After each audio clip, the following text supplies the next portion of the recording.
Are they publicizing it on a TV channel? Oh, good. Good. Hello and welcome. My name is David Hammond, Hearings Coordinator with the DoT. Tonight we are here to discuss the Wolfeboro Project 44455. In case of an emergency, our exits are in the back over there. We have men's bathroom in the back on the right, women's on the left. And I'll hand it over to our commission chair now to start the hearing. Yes, good evening.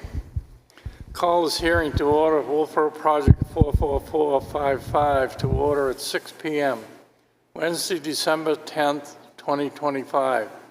I'm Dave Senecal. I'm chairing this commission appointed by the Governor Executive Council on December 3rd, 2025. Rick Corian to my left and Stephen Wood to my right are also members of this commission. This meeting is held in accordance with RSA 230:14 and the Surface Transportation and Union Reclamation Assistance Act of 1987. And we are recording this meeting. This hearing aims to gather comments from the public, hear evidence of the project's economic, environmental, social effects, and its consistency with the goals and objectives of planning undertaken by the Department of Transportation. Based on all information provided, it is this Commission's responsibility to determine if the project should go forward. Therefore, everyone who wants to make suggestions should do so tonight. This Commission will decide after the testimony portion of the hearing is concluded if we have all we need to move on to the next step in considering this project. If this is the case, we will conduct the finding of necessity meeting immediately following the conclusion of this hearing tonight. We will hear several presentations tonight. First, I will ask the project manager, David Smith from Department of Transportation, introduce the project and the people who will be speaking tonight.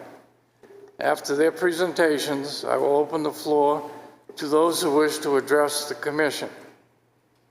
I'll now turn the hearing over to David Smith. Thank you, Mr. Chairman, members of the Commission, ladies and gentlemen, good evening. My name is David Smith. I am the project manager for this project, and it's my pleasure to be here this evening on behalf of the New Hampshire Department of Transportation. Tonight's meeting is a public hearing to present the preferred alternative for the culvert replacement on New Hampshire 28 in the town of Wolfeboro, New Hampshire, approximately 880 feet north of Oakwood Road. I would first like to introduce the other team members here representing the department and who will be presenting tonight.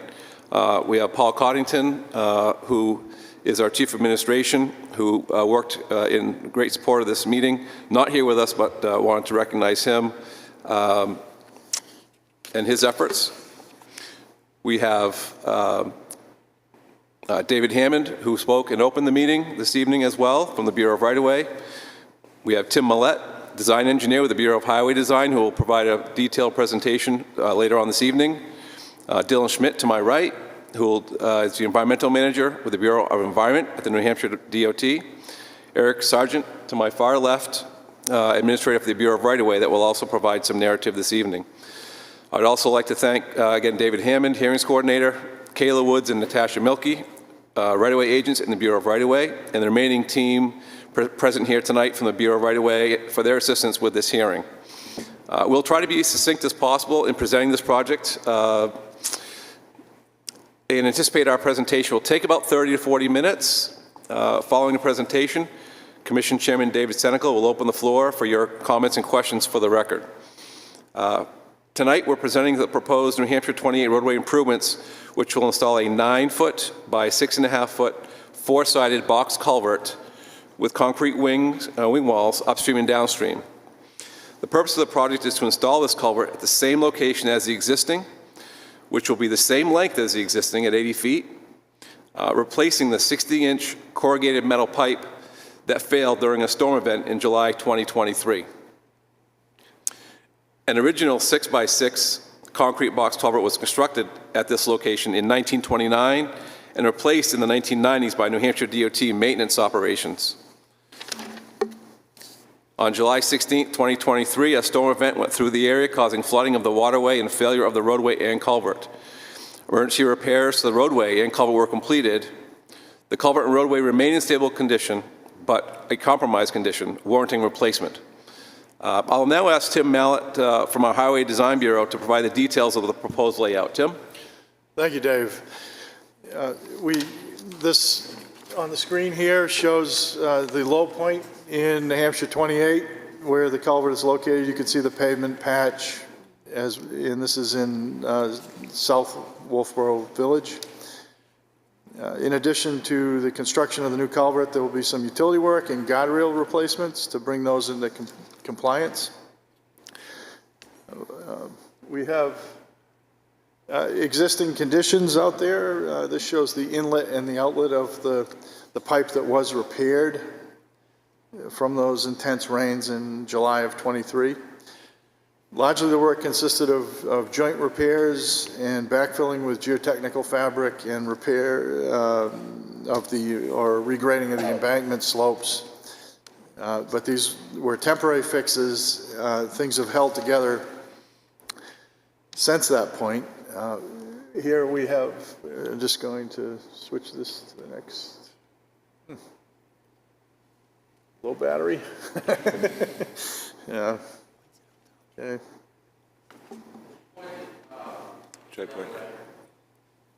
Oh, this way? Really? I'm going to try the old on-off routine.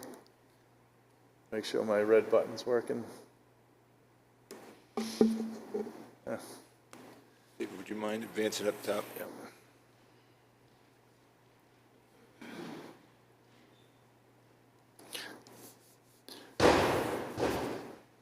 Oh, maybe that's doing it.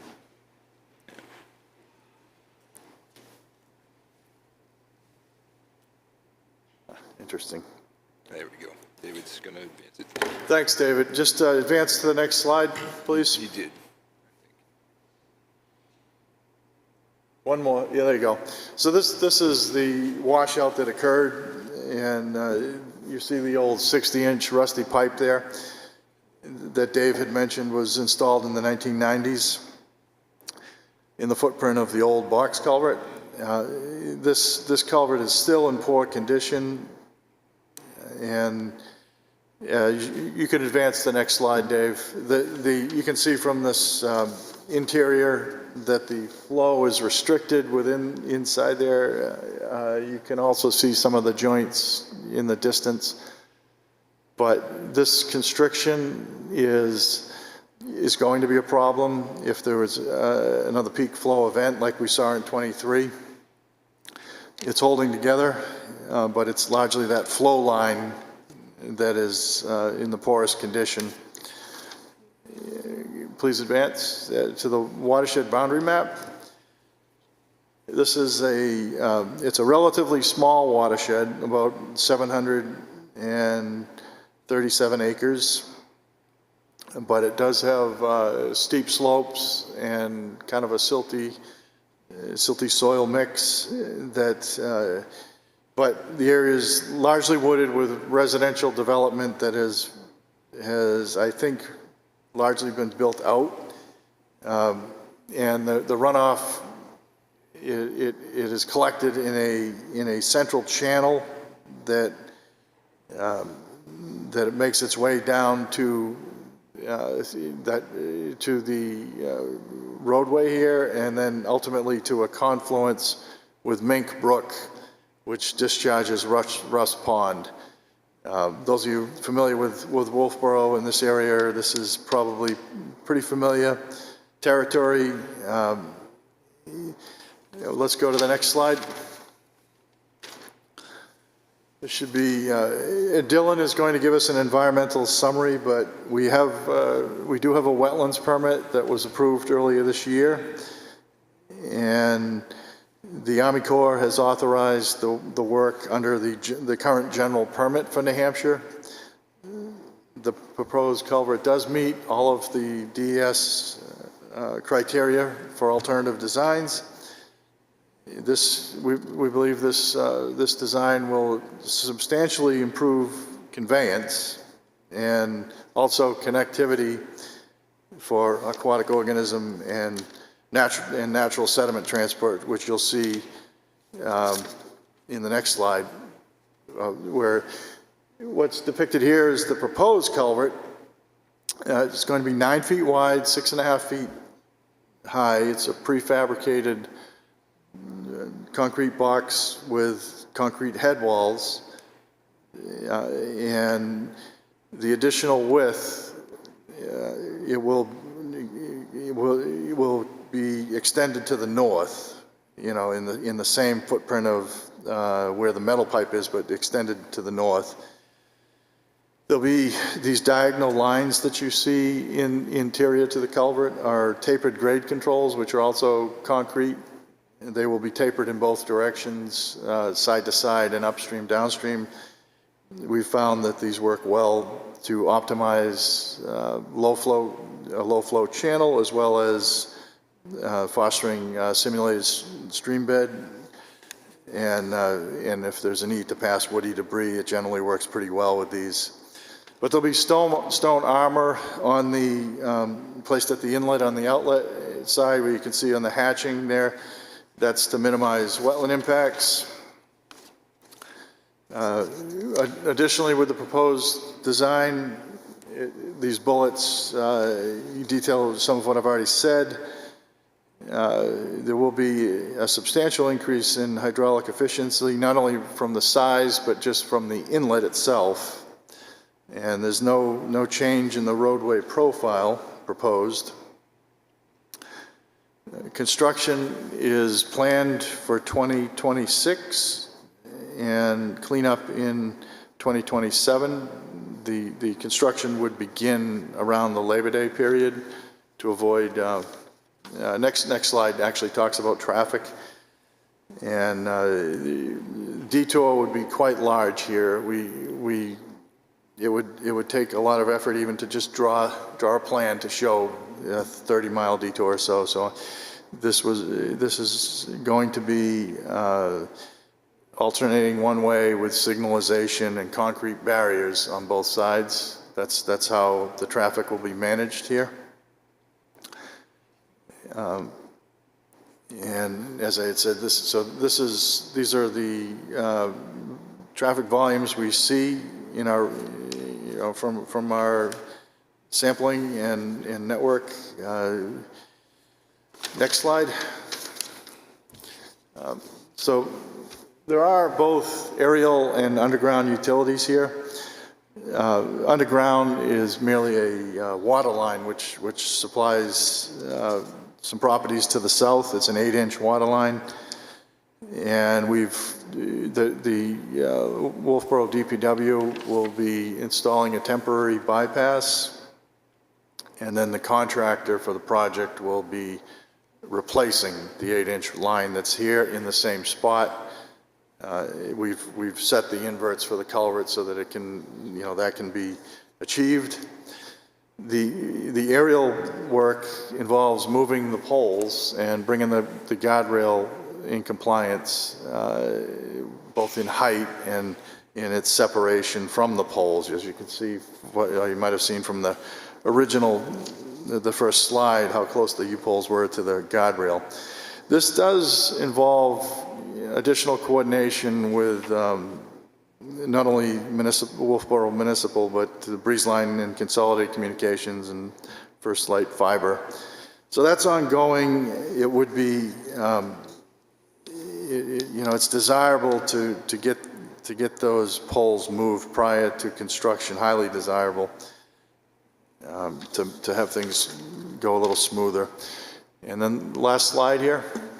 This gives Dave's contact information as well as Dylan's, and I'm going to put it back to you, Dave. So you can All right, Tim, thank you very much for that presentation. So as part of our evaluation on any project, the department must consider and document the environmental impacts of our proposed actions. At this time, I will ask Dylan Schmidt, to my right, from the Bureau of Environment, to provide a summary of the environmental aspects of the project. Dylan. Thank you, Dave. Good evening, members of the Commission, ladies and gentlemen. Pursuant to the National Environmental Policy Act, the New Hampshire Department of Transportation has evaluated alternatives to the proposed project and the potential impacts this project will have upon the surrounding social, economic, and natural environments. Coordination was established and input received from federal and state agencies, including the U.S. Federal Highway Administration, the U.S. Fish and Wildlife Service, the U.S. Army Corps of Engineers, the New Hampshire Division of Historical Resources, the New Hampshire Department of Natural and Cultural Resources, the New Hampshire Department of Fish and Game, and Department of Fish and Game, and the New Hampshire Natural Heritage Bureau. In addition, input was received from town officials as well as concerned citizens. After evaluation of the information gathered, a draft environmental document was prepared. This document is available for review after tonight's hearing or upon request. The following is a brief summary of some of the information contained in this document. The proposed project will require impacts to wetlands under the jurisdiction of the New Hampshire Department of Environmental Services and U.S. Army Corps of Engineers. A wetland permit has been secured by both agencies for impacts to perennial stream and palustrian wetlands. The department will continue to monitor the proposed impacts and coordinate with the appropriate agencies to ensure that all wetland impacts are minimized. The proposed increased hydraulic capacity and simulated streambed material are considered to be self-mitigating.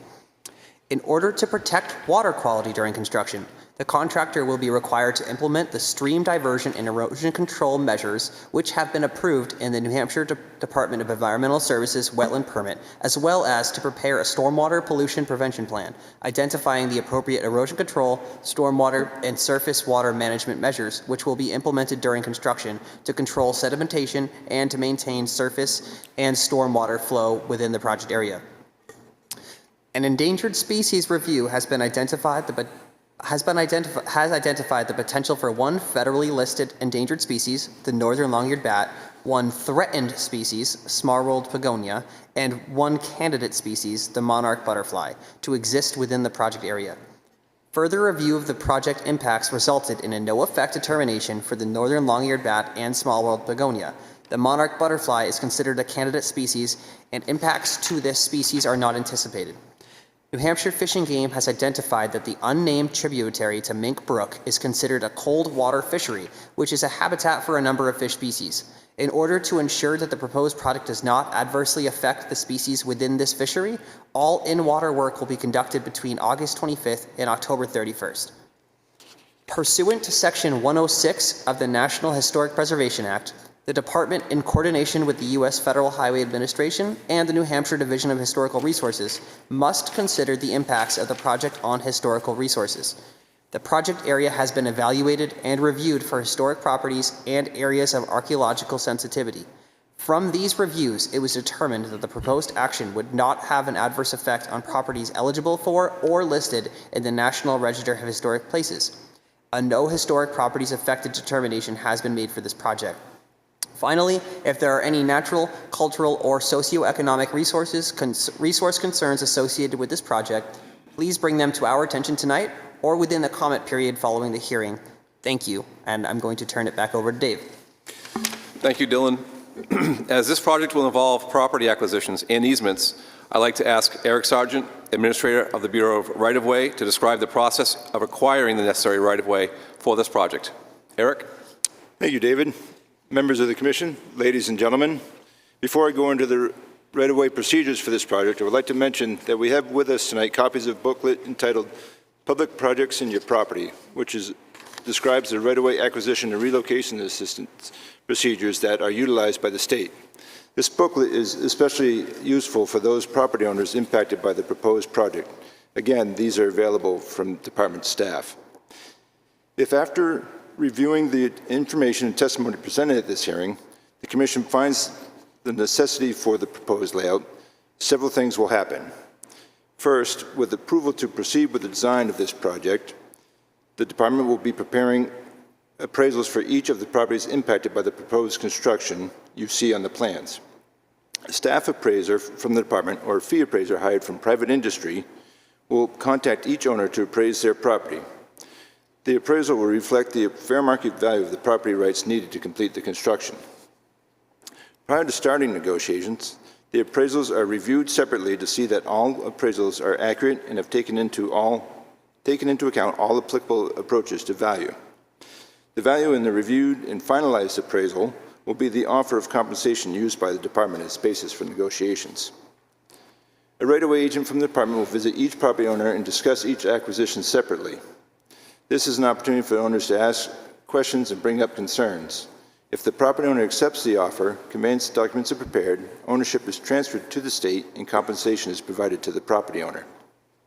If negotiations between the owner and department fail, the matter will be filed with the New Hampshire Board of Tax and Land Appeals, where the owner will have the opportunity to argue for additional compensation. Please understand that this can be done with or without an attorney. After the board issues its ruling on just compensation, either party can appeal the board's decision to the Superior Court if they are unsatisfied. That's all I have, Dave. Thank you, Eric. Commission members, ladies and gentlemen, the construction cost for this project is estimated to be $1.3 million. Funding for this project will be 80% federal funding and 20% state funding. We are not anticipating any town funds will be required for this project. Final design of the proposed culvert replacement is nearing completion. The environmental documentation and approvals have been previously completed.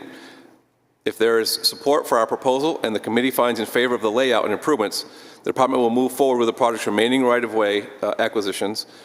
Once the right-of-way acquisition is complete, Tim's team will complete the final design of the project and advertise it for construction. The goal of our team's presentation is to clearly articulate the project's need and layout and the potential effect to the environment and community. The proposed alternative addresses the needed improvements along New Hampshire 28. Following tonight's public hearing, a transcript including testimony and plans from this evening will be posted on the project website. As the design progresses, please check the website for updates, as project updates may be posted for informational purposes. Additionally, subsequent to the closing of this hearing, there will be a finding of necessity meeting. The goal of this portion of the meeting will be to confirm or not the need for this proposed project. Lastly, the department will hear testimony regarding the proposed improvements and will provide responses to all requests this evening. Chairman Senecal, this concludes the department's formal presentation for the proposed improvements to New Hampshire 28 in the town of Wolfeboro. I would like to thank the town of Wolfeboro for their willingness to host this hearing. At this time, I respectfully ask that this commission does find in favor of the necessity for the layout of this project as presented here this evening. Thank you for your consideration. Thank you, David. And the other presenters from New Hampshire DoT. I will open this hearing for testimony.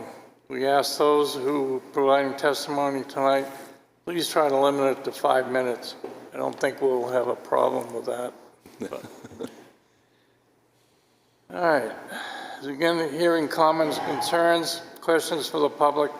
Are there any elected officials who are here this evening wish to be heard before we open it to the public? Okay. Now I'll open the meeting to anyone else wishing to speak. The only thing I ask is that when you come to the microphone, you please state your name and address for the record. Anybody wish to speak? Okay. So now,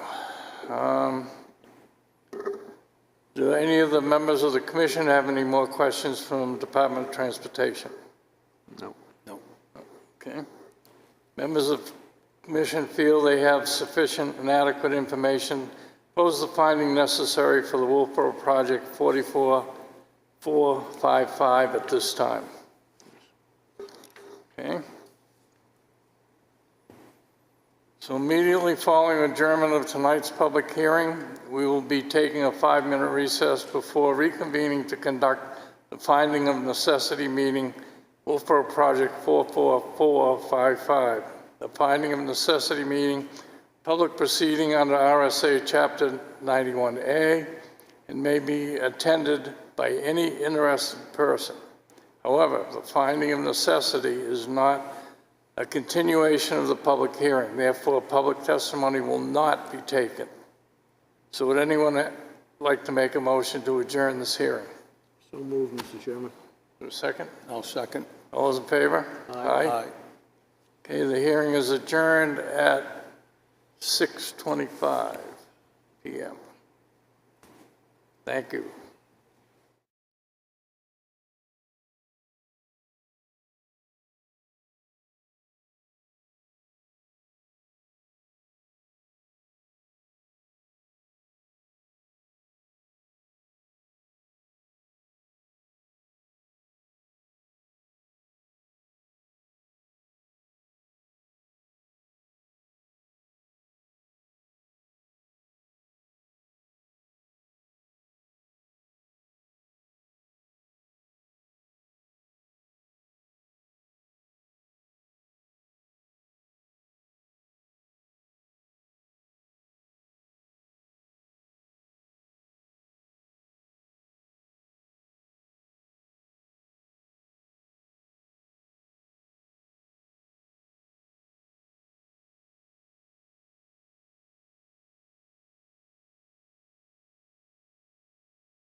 for 44455 project.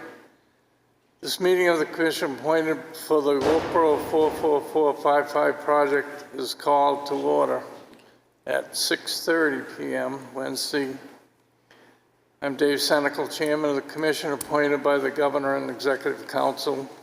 Rick Corian of Wolfeboro and Stephen Wood of Wolfeboro are also members of the Commission. Meeting is concerned with the replacement of existing 80-foot long, 60-inch CMP culvert, which failed during the July 2023 storm event.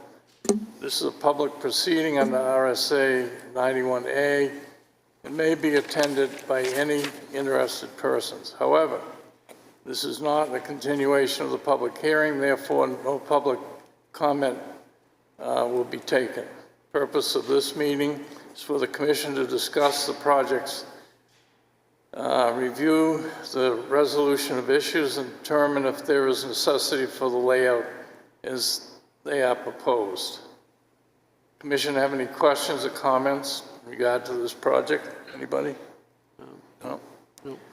Before the Commission votes on the necessity of this layout for the Wolfeboro project 44455, is there any further discussion? Hearing none, is there no further discussion? Chairman of the Commission, I ask for a motion on the necessity of the project 44455. So moved, Mr. Chairman. Rick, I'll you got a second that motion. Okay. All those in favor? Yes? It's 3 yeses. With 3 members voting yes, voted in favor of the project, nobody opposed. Let the record also show the Commission voted in favor of the project.